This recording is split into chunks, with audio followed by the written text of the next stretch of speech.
Rahman ve Rahim olan Allah'ın adıyla. İnkar edenlere ve Allah yolundan alıkoyanlara gelince, Allah onların işlerini boşa çıkaracaktır.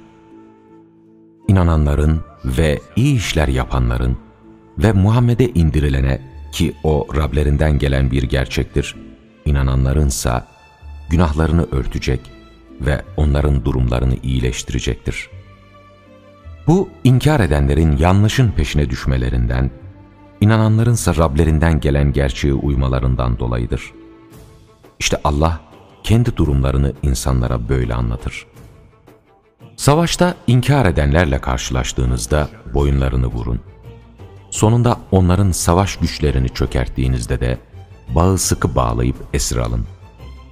Ondan sonra ya karşılıksız olarak veya fidye karşılığında salıverirsiniz. Sonra savaş ağırlıklarını bırakıncaya kadar böyle yaparsınız. Allah dileseydi onlardan kendisi öc alırdı. Ama O sizi birbirinizle denemek için savaşı emrediyor. Allah yolunda öldürülenlere gelince, Allah onların yaptıkları işleri asla boşa çıkarmayacaktır. Onları doğru yola ulaştıracak ve durumlarını düzeltecektir.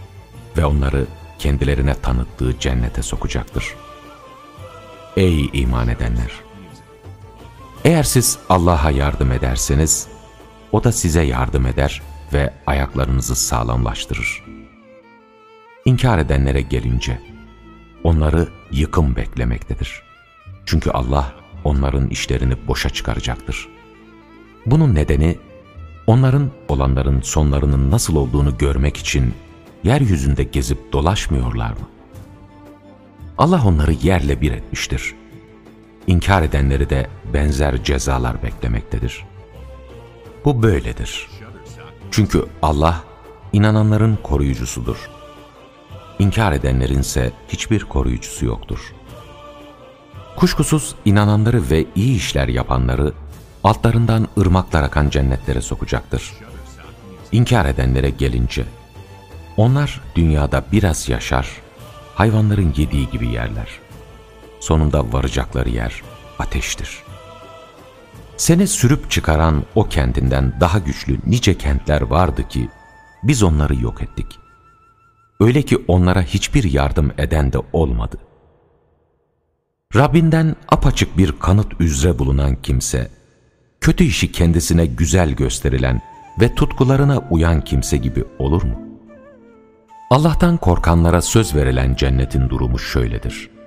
İçinde bozulmayan su ırmakları, tadı değişmeyen süt ırmakları, içenlere zevk veren şarap ırmakları ve saf bal ırmakları vardır. Onlara orada her türlü meyve ve Rableri tarafından bağışlanma olacaktır.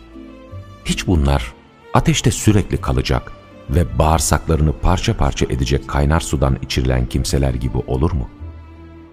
Onların arasında seni dinliyor gibi görünenler de vardır. Onlar senin yanından çıktıklarında kendilerine ilim verilmiş olanlara "O az önce ne demişti?" diye sorarlar. Onlar Allah'ın kalplerini mühürlediği kimselerdir. Çünkü onlar tutkularına uymuşlardır. Doğru yola ulaşanlara gelince, Allah onların doğruluklarını artırmış ve kendilerine kötülükten sakınma çarelerini ilham etmiştir. Onlar kıyamet gününün kendilerine ansızın gelmesini mi bekliyorlar? Oysa onun alametleri belirmiştir. Öyleyse o kıyamet kendilerine geldikten sonra artık öğüt almaları neye yarar? O halde sen Allah'tan başka ilah olmadığını bil ve hem kendi günahın hem de inanan erkeklerle kadınların günahları için bağışlanma dile. Çünkü Allah sizin gezip dolaştığınız yeri de, içinde kalacağınız yeri de bilmektedir. İman edenler, keşke savaşmaya izin veren bir sure indirilseydi diyorlardı. Ama içinde açık bir şekilde savaştan söz edilen bir sure indirildiğinde, sen kalplerinde hastalık bulunanların, ölüm baygınlığına girmiş kimsenin bakışı gibi sana baktıklarını görürsün. Oysa boyun eğmek ve güzel bir söz söylemek onlar için daha uygun olurdu. Sonra iş kesinleştiğinde de Allah'a vermiş oldukları söze bağlılık gösterselerdi, bu kendileri için daha hayırlı olurdu. Demek ki siz yönetime gelecek olsanız, ülkede bozgunculuk çıkaracak ve akrabalık bağlarını koparacaksınız, öyle mi?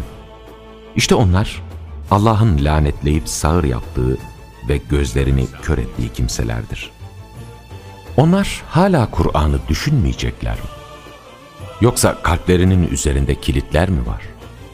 Kendilerine doğru yol açıkça belli olduktan sonra, yine de eski inançlarına dönenlerin yaptıklarını şeytan, kendilerine güzel göstermiş ve onları boş şeylerle umutlandırmıştır. Bunun nedeni, Allah'ın indirdiğini beğenmeyenlere, kimi işlerde biz size uyacağız demeleridir. Oysa Allah onların gizlediklerini çok iyi bilmektedir. Artık melekler onların yüzlerine ve arkalarına vura vura canlarını alırken durumları nasıl olacak? Bunun nedeni onların Allah'ın gazabını çeken şeylerin ardına düşmeleri ve onun hoşnut olmasını sağlayacak şeylerden de hoşlanmamalarıdır. İşte bu yüzden Allah da onu inkar edenlere, Allah yoluna engel olanlara ve doğru yol kendilerine açıkça belli olduktan sonra peygamberle ilişkisini koparanlara gelince, onlar Allah'a hiçbir şekilde zarar veremezler. Allah ise onların işlerini boşa çıkaracaktır. Ey iman edenler! Allah'a itaat edin, peygambere itaat edin ve işlerinizi boşa çıkarmayın. İnkar edenlere, Allah yoluna engel olanlara ve sonra da inkarcı olarak ölenlere gelince, Allah onları asla bağışlamayacaktır. Siz düşmanlarınızdan daha üstünken sakın gevşemeyin ve barış çağrısında bulunmayın. Çünkü Allah sizinle birliktedir. O, amellerinizin karşılığını asla eksiltmeyecektir. Dünya hayatı ancak bir oyun ve eğlenceden ibarettir. Eğer iman eder kötülükten sakınırsanız, Allah size ödüllerinizi verir ve sizden mallarınızı istemez. Eğer O mallarınızın tamamını isteseydi ve sizi buna zorlamış olsaydı, cimrilik ederdiniz ve böylece O da sizin kinlerinizi ortaya çıkarmış olurdu. İşte siz Allah yolunda bağışta bulunmaya çağrılıyorsunuz. Ama içinizden kimileri cimrilik ediyor. Kim cimrilik ederse ancak kendisine karşı cimrilik etmiş olur. Allah ganidir. Yoksul olan sizlersiniz. Eğer yüz çevirirseniz, O sizin yerinize başka bir toplum getirir, onlar sizin gibi olmazlar.